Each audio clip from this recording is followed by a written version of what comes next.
অনেক বড় বড় বীর পুরুষের কাহিনী তো বলা হয়েছে, তারা যুদ্ধ করে মাকে উদ্ধার করেছে।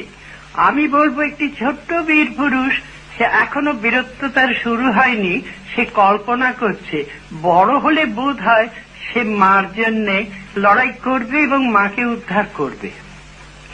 মনে করো যেন বিদেশ ঘুরে মাকে নিয়ে যাচ্ছি অনেক দূরে, তুমি যাচ্ছ পালকিতে মা চড়ে, দরজা দুটো একটুকু ফাঁক করে, আমি যাচ্ছি রাঙা ঘোড়ার পারে, টাকা বাগিয়ে তোমার পাশে পাশে। রাস্তা থেকে ঘোড়ার খুঁড়ে খুঁড়ে রাঙা ধুলোয় মেঘ উড়িয়ে আসে। সন্ধে হলো, সূর্য নামে পাটে, এলেম যেন জোড়া দিঘির মাঠে। ধু ধু করে যে দিক পানে চাই, কোনোখানে জনমানব নাই, তুমি